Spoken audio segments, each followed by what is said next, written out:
다니엘서 4장 오늘 하나님의 말씀을 함께 저희들이 영적인 교훈을 받기를 원합니다. 우리 인간은 참 교만하기 쉬운 존재인 것 같습니다. 그렇죠? 네. 이게 조금 우리가 뭔가 이렇게 좀 잘하는 게 있으면 그걸 자꾸 드러내고 싶어요. 사람들이 좀 알아줬으면 좋겠어요. 뭐 좋은 대학을 가서 뭐 학벌이 좀 좋거나 좋은 직장에 다니거나 아니면 뭐 무슨 사자가 붙은 그런 직업을 갖게 되거나 아니면 어떤 일을 통해서든 뭐 돈을 좀 벌게 되었거나 우리는 뭔가 이렇게 자랑하고 싶고 뻐기고 싶고 전 그러기 쉬운 것 같습니다. 그러다가 이 자녀들에 대한 자랑으로 내려가요. 그래서 자녀들이 뭐 좋은 학교를 가거나 뭐 좀 이렇게 잘 되거나 돈을 좀 벌거나 좋은 잡을 갖게 되거나 아니면 뭐 그럴듯한 사위나 며느리를 맞이하게 되거나 그럼 역시 또 우리는 또 자랑하고 싶습니다. 그래서 우리 할아버지 할머니들이 손주 자랑하는 게 낙이라고 그러잖아요. 그렇죠? 근데 우리 모두가 또 그렇게 가고 있는 거죠.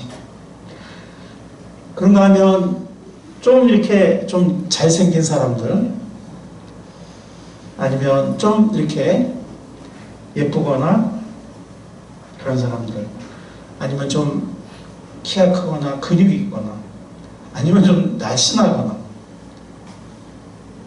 그래도 뭔가 이렇게 뽐내고 싶은 의시되고 싶은 그런 마음을 갖기가 쉽습니다. 사람은 좀 똑똑하거나 우리 학생들도 뭐 조금 시험을 잘 보거나 그러면은 또 이렇게 그걸 또 잘하고 싶은 게 사람의 마음입니다. 심지어 하나님의 일에 있어서도 전도의 열매나 돌봄의 열매가 좀 생기면 내가 섬기는 어떤 일이 어떤 사역이 좀 잘 된다 싶으면 헌금을 좀 많이 했다든지 아니면 교회 중요한 직분을 맡게 되었다든지 그러면은 또 이렇게 뭔가 뽐내고 싶은 것이 그러기 쉬운 것이 사람의 마음입니다. 우리 목회자들은 어떨까요? 우리 목회자들도 사역이 좀 잘 돼간다 싶으면 어디 가서 우리 교회 사역에 대해서 누가 좀 안 물어보나? 이런 생각을 쉽게 해요. 쉽게 하게 돼요. 그 마음을 딱 잡지 않으면 그런가 하면 또 뭔가 좀 힘들고 이러면 뭐 누굴 만나도 저 우리 교회 사역에 대해서 좀 안 물어봤으면 목회자들도 그런다고 합니다. 우리 인간은 참 교만하기 쉬운 존재예요. 오늘 다니엘서 4장 이 본문 말씀 여기 37절로 되어 있죠. 제가 오타가 나가지고 27절로 올려가지고 27절까지 제가 읽었는데 뭐 나머지는 이따가 설교하면서 이렇게 저희 찾아보면 될 것 같습니다. 오늘 다니엘서 4장은 정말 교만하기 쉬운 위치에 있었고 그래서 실제로 한없이 교만해졌던 한 사람의 인생의 굴곡에 대해서 말해주고 있습니다. 그 사람은 누구냐면 바로 고대의 거대한 제국을 건설했던 바벨론의 왕 느부갓네살이었습니다. 사실 이 바벨론은 이 느부갓네살 시대보다 1000년 이상 전에 고대 또 바벨론이 있어요. 근데 이 느부갓네살은 신바벨론의 제국을 그러니까 고대 바벨론 영광을 다시 재현해서 훨씬 크게 신바벨론 제국을 건설한 사람이에요. 근데 사실은 그 전에 아수르라는 또 세계적인 제국이 있었는데 바벨론 정도는 아니었지만 그래도 세계적인 제국이 있었는데 그 아수르를 정복한 나보폴라살이라는 왕이 있어요. 그 왕의 아들이에요. 근데 이 아수르를 정복한 거는 나보폴라살이지만 그 후계자가 되어서 그거 기세를 몰아가지고 이집트까지 격파하고 전 세계적인 제국을 건설한 건 바로 느부갓네살이에요.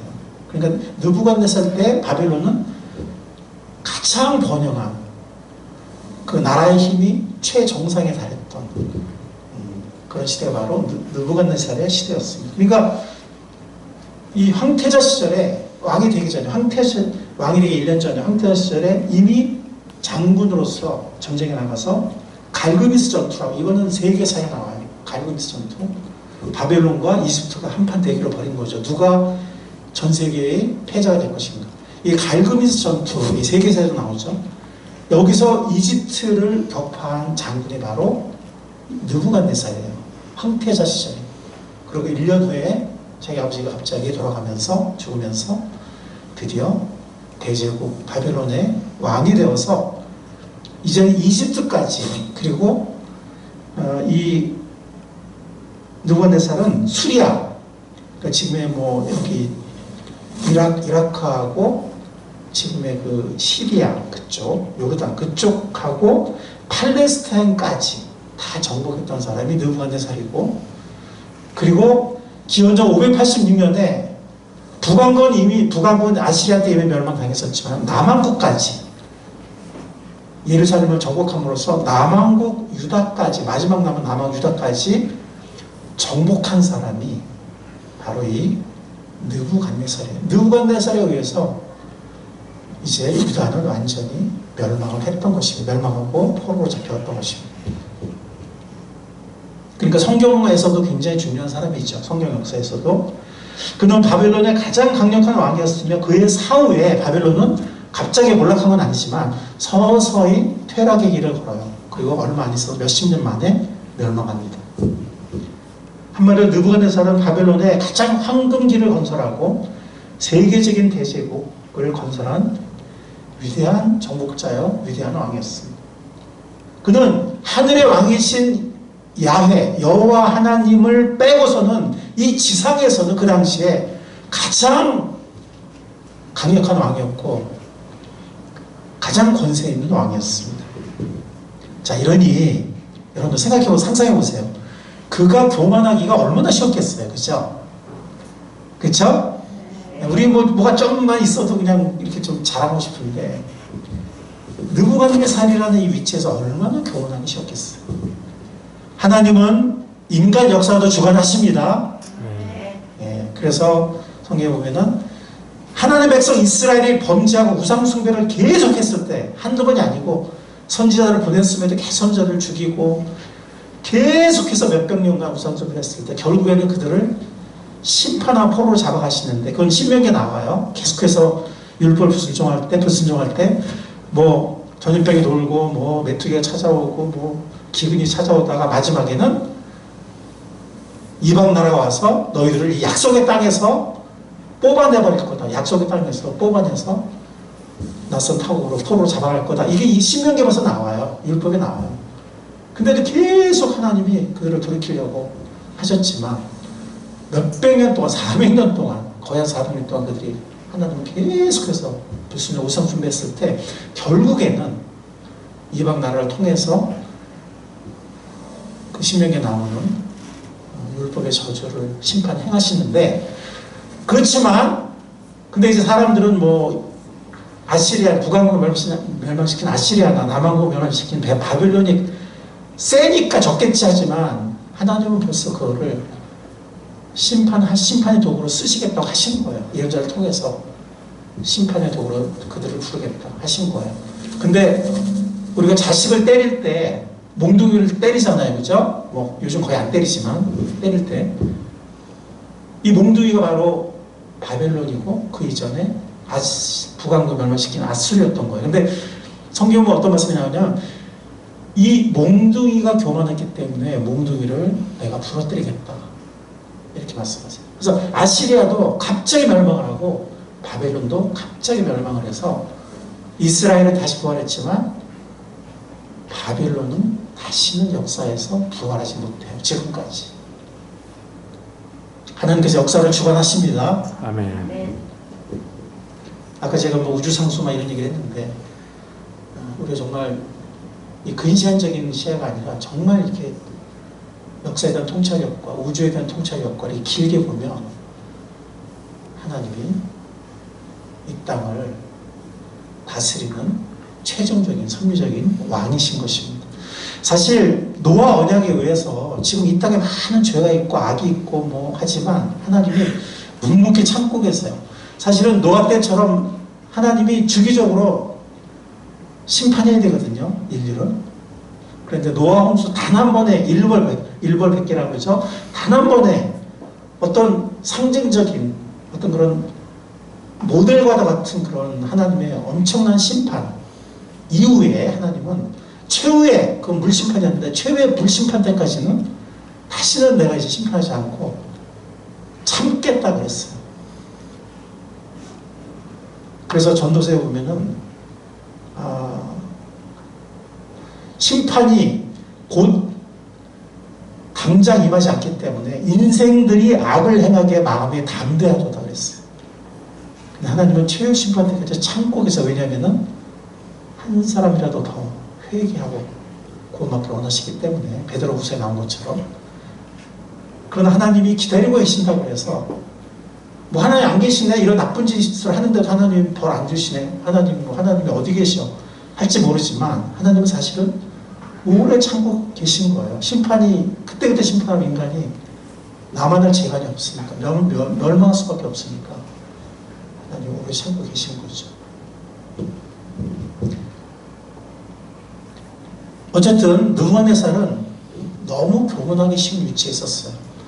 하나님이 그를 사용해서 유다까지 이렇게 심판하셨지만 느부갓네살은 마치 자기가 잘나서 그런 정말 극도로 가장 위험한 교만에 빠질 위치에 있었고 실제로 교만해졌어요. 근데 하나님은 그가 교만해지지 말라고 사실 교만하기 전에 하나님은 섭리로 그에게 역사하셨어요. 어떻게 역사하셨죠? 오늘 말씀에 있는 것처럼 본문에 있는 것처럼 하나님이 그가 어떤 걸 경험하게 하셨어요?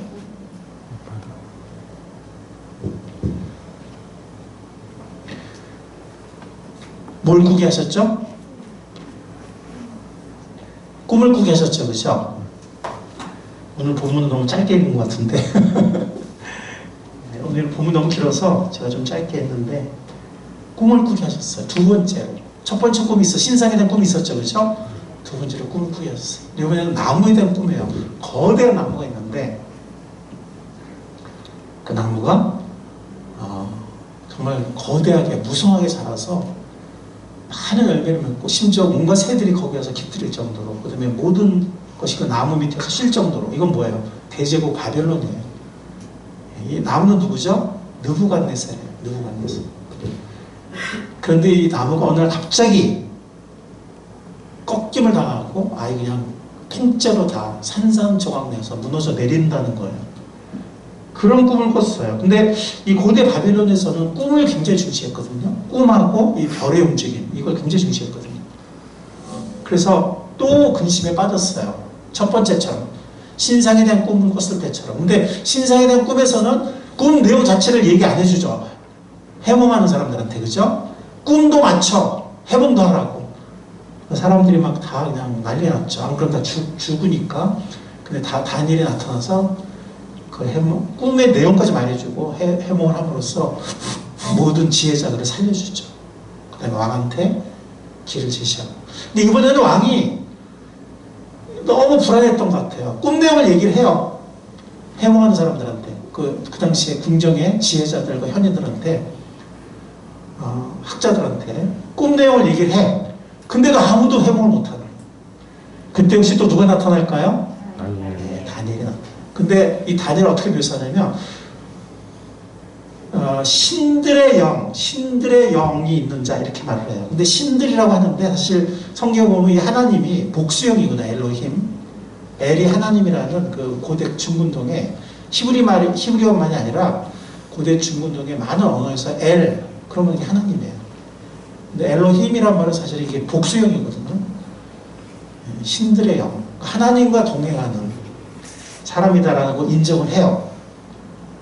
다니엘서에 보면 다니엘을 칭할 때 그렇게 칭을 합니다. 신들의 영을 지닌 사람이다 라고 4장 8절에 보면 나옵니다. 자, 4장 4절부터 8절 보겠습니다. 나 느부갓네살이 집에서 편히 쉬며 궁에서 평화를 누릴 때 꿈을 꿨는데 그 꿈이 나를 두렵게 하였다. 두려운 거예요. 꿈을 꾸고. 침대에 누워있어도 생각이 번거롭고 머릿속에 받은 환상 때문에 나는 번민하였다. 그래서 나는 그 꿈의 해몽을 들어보려고 바벨론의 모든 지혜자를 다 내 앞으로 불러오도록 명령을 내렸다.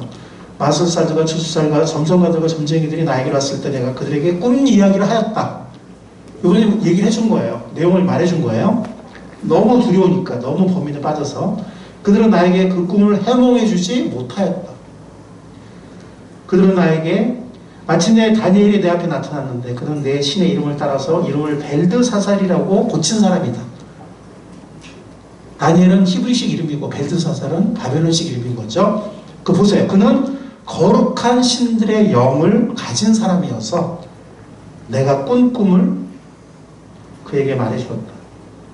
하면서 이제 이 다니엘에게 꿈 얘기를 하는 그 얘기가 나옵니다. 느부갓네살은 놀라운 꿈을 꿨어요. 근데 그것을 해석해주고 해몽한 사람은 다니엘밖에 없었습니다. 4장 24절부터 27절까지 아까 본문의 마지막 부분이죠. 그죠? 보면 24절 보겠습니다. 임금님 그 해몽은 이러합니다. 가장 높으신 분의 내리신 명령이 임금님에게 맺힐 것입니다. 임금님은 사람에게서 쫓겨나서 들짐승과 함께 사시며 소처럼 풀을 뜯고 하늘에서 내리는 이슬에 젖으실 것입니다. 이처럼 얼마나 지난다고요? 7대가 지나간 뒤에 임금님 비로소 이제 깨닫게 된다는 거죠. 가장 높으신 분이 인간의 나라를 다스린다는 것과 누구든지 그의 뜻에 맞는 사람에게 나라를 주신다는 것을 깨닫게 될 것입니다.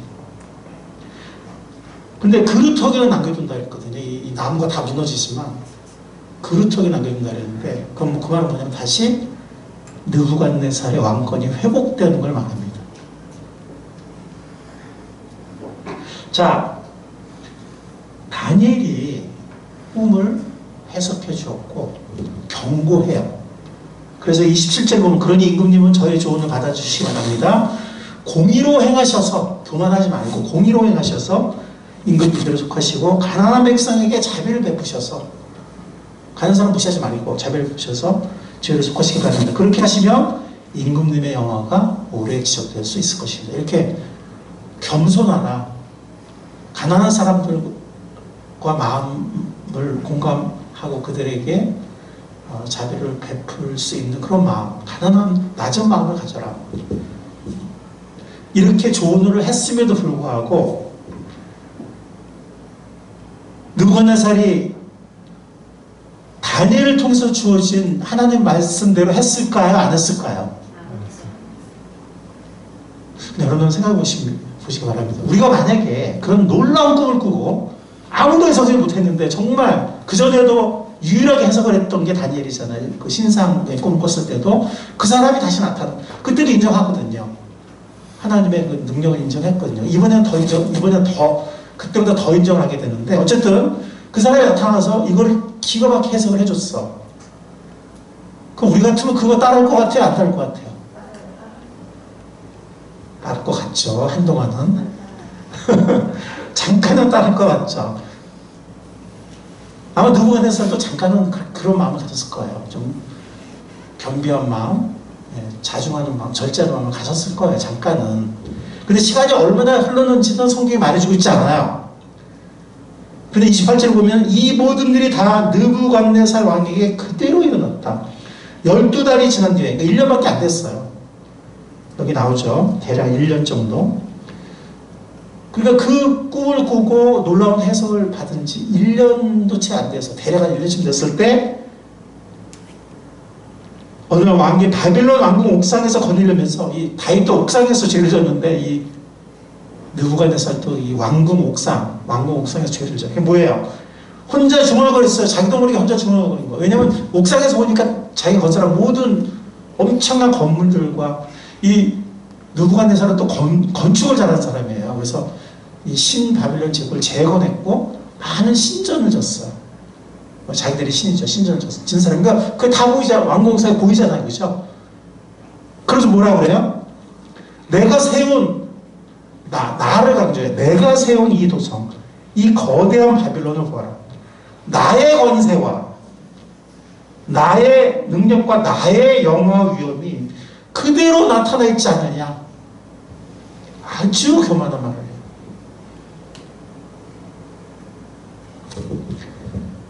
(31절에) 보면 이 말이 왕 입에서 채 떨어지기도 전에 하늘로부터 내려오는 말소리가 들렸다. 느부갓네살 왕아, 너에게 선언한다. 왕권이 너에게서 떠났다. 너는 사람 사는 세상에 쫓겨나서 들짐승과 함께 살면서 소처럼 풀을 뜯어먹을 것이다. 사람이 소처럼 풀을 뜯어먹는다는 거예요. 이와 같이 7대를 지난 다음, 7년이 지난 다음 너는 가장 높으신 분이 인간의 나라를 다스린다는 것과 그의 뜻에 맞는 사람에게 나라를 주신다는 것을 알게 될 것이다. 이거는 다니엘이 말해준 게 아니라 하늘에서 소리가 들려요. 왕궁의 옥상에서.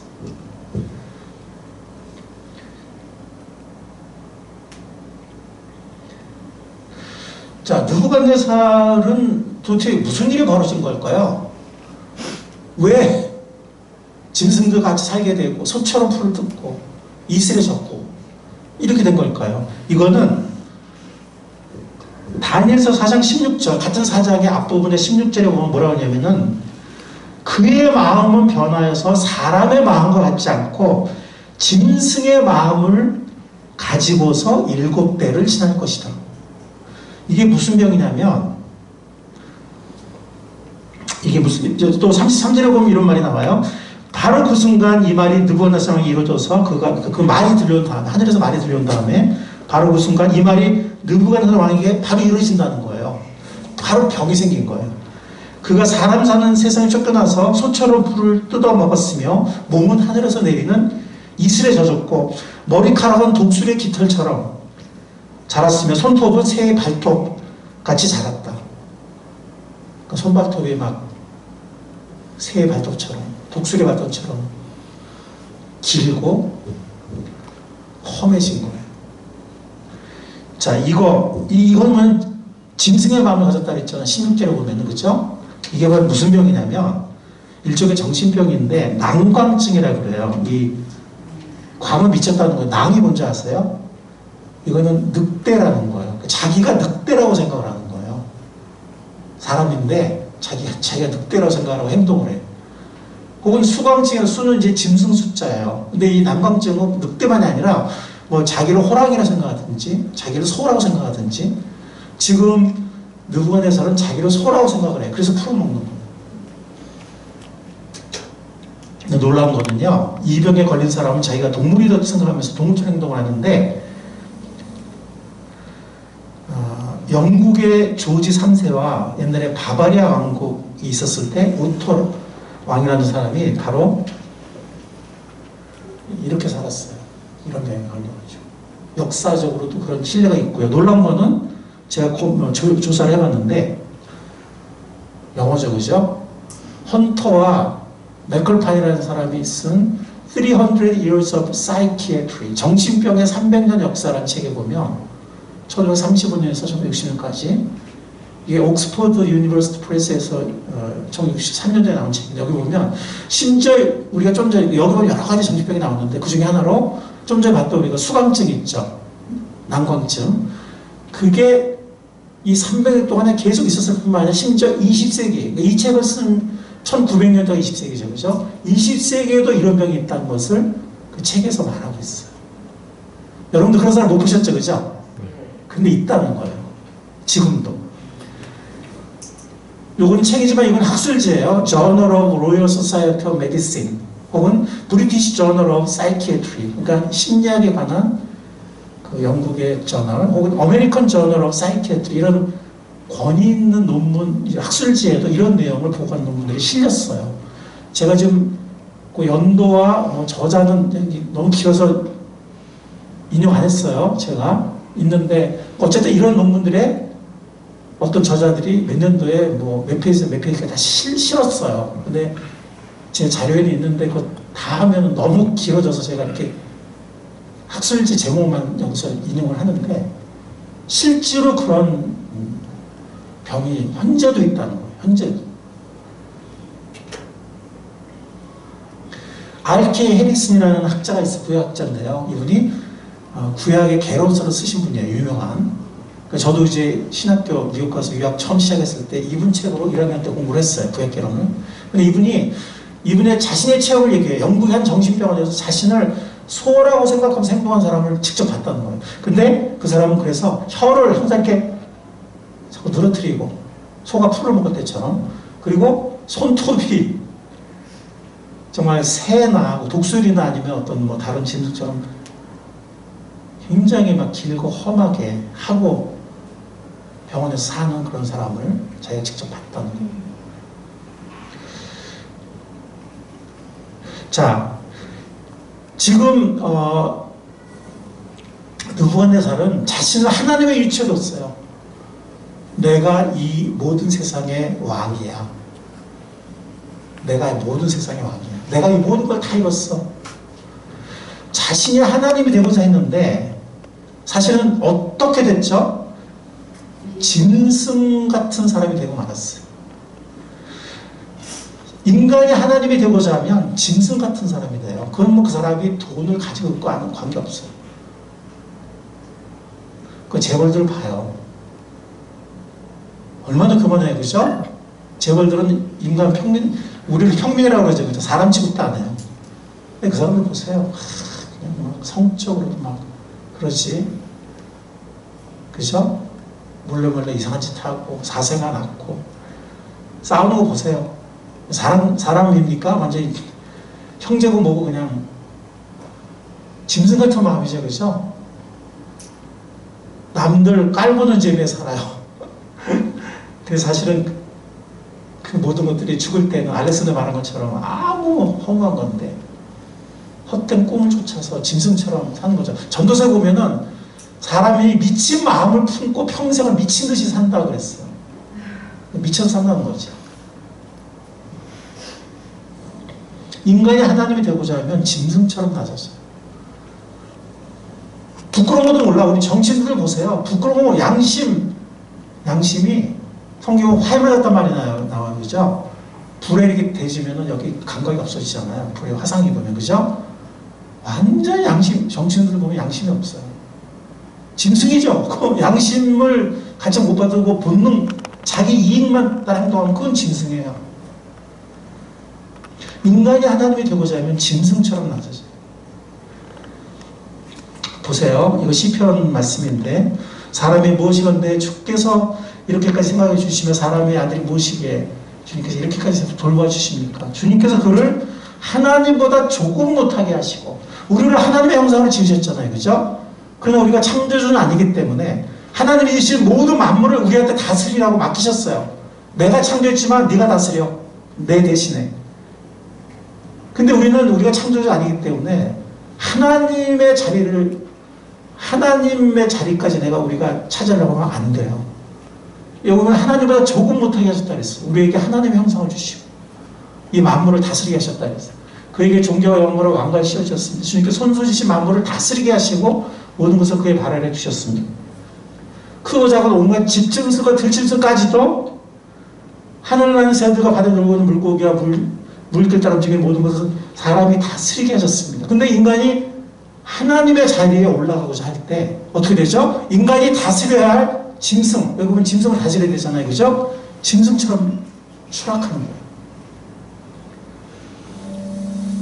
우리는 이 구절, 주 우리 하나님 주님의 이름이 온 땅에 어찌 그리 위엄이 넘치는지 이렇게 찬양하면서 우리는 살아야 되는 거죠. 근데 우리가 마치 창조주인 것처럼 내가 하나님이야, 내가 다 했어, 이런 경험을 가지게 될 때 그는 자기가 다스려야 할 짐승의 위치로, 짐승의 마음으로 추락하는 거예요. 창세기에 나오죠. 하나님이 당신 형상대로 사람을 창조하셨으니 하나님 형상대로 사람을 창조하셨다. 하나님 그들을 남자와 여자를 창조하셨다. 하나님 그들에게 복을 베푸셨다. 하나님 그들이 말씀하시기를 생육하고 번성하여 땅에 충만하여라. 땅을 정복하여라. 바다의 고기와 공중의 새와 땅을 살아는 모든 생물을 다스려라. 이렇게 하셨거든요. 그러니까 창조의 질서는 뭐예요? 하나님이 창조주시고 인간은 이 모든 것을 다스리고 맡기신 천직이에요. 근데 하나님의 형상을 가진 만물의 영장이고 정말 고귀한 존재예요. 하나님의 형상을 가진 유일한 존재예요.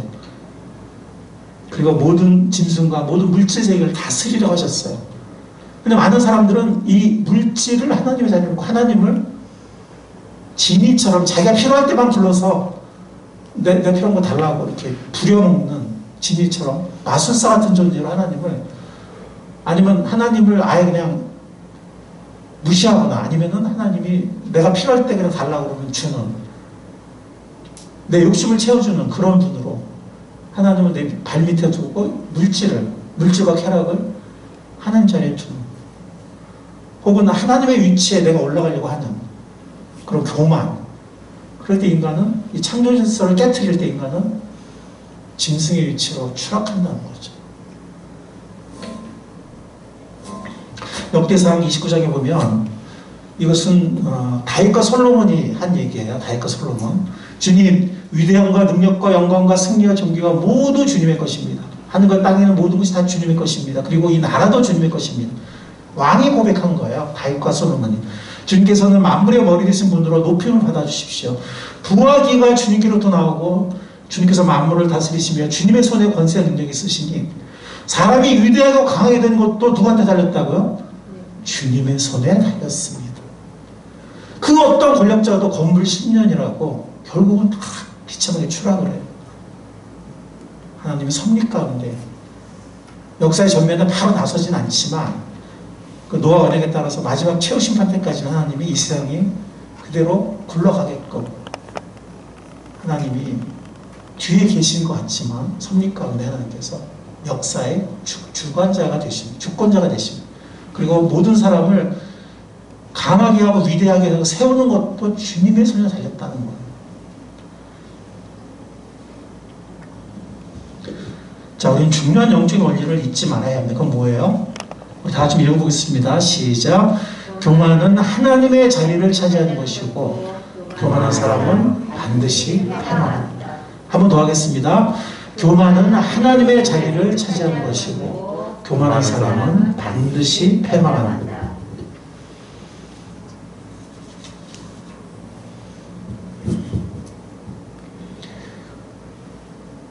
여러분들, 이 느부갓네살은 나중에 여러분들 읽어보시면 회복이 돼요. 네, 회복이 되어서 좀 시간이 없어서 읽지 않겠지만 하나님을 찬양합니다. 하나님만이 진정한 왕이시고 모든 것을 다스리시는 분이시다라고 7년간의 짐승 같은 생활을 한 다음에 어느 날 하늘을 본다고 그래요. 하늘을 보면서 제정신이 돌아와요. 하늘에 하나님을 바라본 거죠. 하나님을 깨달습니다. 제정신이 돌아와서 하나님을 찬양합니다. 그전에는 자기가 지은 왕궁과 신전을 보면서 하나님처럼 뻐겼지만 그 짐승 같은 생활을 7년 동안 한 후에 하늘에 하나님을 바라봤을 때 그게 온전한 분별력, 하나님의 형상을 가진 그런 존재로서의 사람의 마음을 그가 회복을 해요. 그래서 그의 죽을 때까지 다시 제국을 왕으로서 통치를 합니다. 제가 이 다니엘서 주석을 많이 읽어봤는데요. 거기 보면 다 비슷한 말이 뭐냐면 이 느부갓네살은 병이 생기기 전 다니엘이 전해준 그 교훈이 그에게 생명의 지침이 됐다는 거예요. 그래서 그가 하늘을 바라보고 갑자기 깨달은 게 아니라 그 전에 들은 꿈의 해몽과 또 다니엘을 통해 주신 하나님의 말씀이 있잖아요. 그렇죠? 그게 생각이 난 거죠. 깨달은 거죠. 그러면서 하늘에 하나님을 인정하게 된 거예요. 그때 하나님께서 그를 회복시키시고 죽을 때까지 그 제국을 통치하도록 하십니다. 자, 교만은 하나님의 자리를 찾으려고 느부갓네살이 그랬어요. 그죠? 그 교만한 사람은 반드시 패망하죠. 그죠?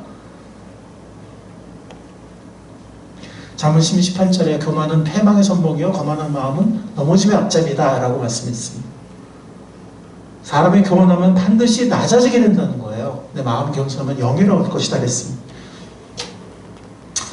사랑하는 성도 여러분, 우리 교만하지 맙시다. 하나님의 영광을 뺏으려고 하지 맙시다. 하나님의 자리에 앉으려고 하지 맙시다. 혹시 교만해서 하나님께로부터 우리가 징벌을 받게 된다면 이 느부갓네살처럼 빨리 회개합시다. 빨리 회개하고 하나님을 인정하고 하나님을 찬양하는 우리가 될 수 있기를 바랍니다. 아멘.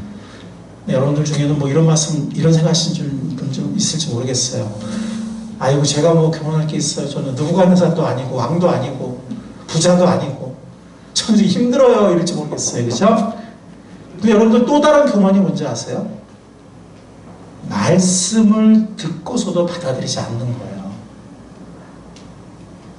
그게 제일 큰 교만이에요. 지금 느부갓네살이 지금 교만이, 물론 이거 내가 한 거야, 그것도 물론 교만이지만 하나님이 그 전에 말씀을 주셨어요, 안 주셨어요? 그거 안 받아들이, 그게 더 큰 문제고 더 큰 교만이에요. 여러분, 우리 하나님 말씀 우리 주실 때 받아들이십니까? 받아들이기 원하죠, 그죠? 예. 근데 우리가 받아들이지 않는다면, 말씀대로 하지 않는다면 그게 또 다른 교만이라는 거죠. 심지어 낙심하는 것도 교만의 또 다른 모습이에요. 교만과 열등감은 통해요. 자만과 낙심은 통해요.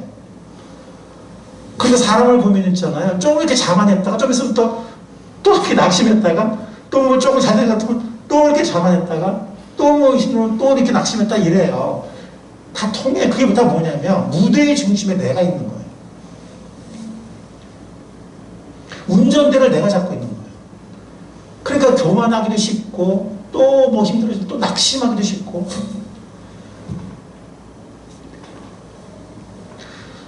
과연 우리는 교만한 거 아닌가 한번 생각해 보시기 바랍니다. 우리가 꼭 왕이고 뭐 엄청난 권력이 있고 뭐 엄청난 부자고 뭐 엄청나게 잘난 사람이라면 교만한 건 아니에요. 모든 사람은 다 교만해요. 교만하기 쉬워요. 성경 말씀에 이는 하늘이 땅보다 높은 같이 내 길은 너희 길보다 높으며 내 생각은 너희 생각보다 높으니라 그랬는데 하나님 말씀하신데도 내 생각 안 버리는 거야. 나는 그런 생각 안 해. 나는 내 생각엔 꼭 그렇지 않은 것 같은데. 그걸 노골적 하나님 앞에 따지진 않아도 속으로 생각하는 거예요. 하나님 무슨 말씀 하는데도 그거 안 그런 것 같은데. 우리 생각보다 우리의 길보다 하나님의 땅이 하늘이 땅보다 높은 채로 높은데도 그거 안 받아들여요. 잘 우리가 의외로.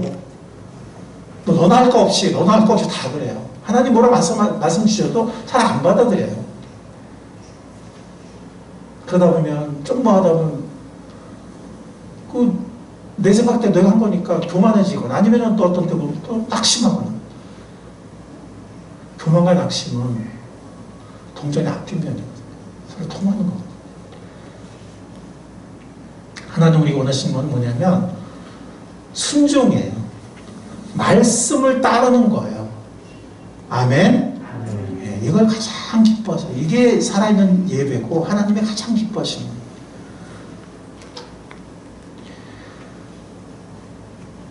교만은 여러 가지 모습으로 나타납니다. 아까 제가 열등감과 낙심도 교만의 또 다른 표현이다 제가 이렇게 말씀드렸는데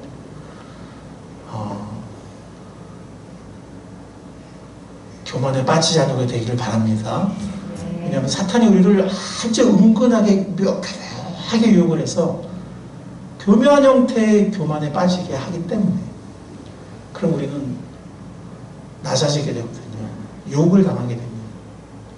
정말 겸손한 사람은 이사야 60장 제가 인용 안 했지만 마음이 겸비하고 하나님의 말씀을 인하여 떠는 자, 그 사람은 내가 권면하겠다라고 이사야 61장 2절에서 하나님 말씀하십니다. 하나님은 무슨 말씀하셨는데 뭐 그 말씀이고 또 그렇겠지 뭐 이런 게 아니고 하나님의 말씀에서 떠는 거예요. 정말 하나님 말씀하실 때 정말 그 말씀 받아들여요. 그게 하나님 앞에 정말 진정한 겸손이고 지혜입니다. 아멘. 아멘. 예. 교만은 여러 가지 모습으로 나타나요. 교만에 빠지지 않는 우리가 될 수 있기를 주님의 이름으로 간절히 축원합니다. 아멘. 말씀을 따르는 것, 예. 이게 진정한 겸손이고 하나님을 찬양하는 것입니다. 말씀을 따르지 않으면, 말씀을 받아들이지 않으면 바로 그것은 느부갓네살이 하는 행동이고 바로 그것이 가장 큰 교만이다 하는 것을 우리 마음에 새기는 우리가 될 수 있기를 간절히 바랍니다. 다니엘서 8장에 보면 이 거룩한 신들의 영을 지닌 자가 다니엘이라고 말한다고 했잖아요. 그죠? 네, 이 말씀을 마지막으로 나누고 마치겠습니다.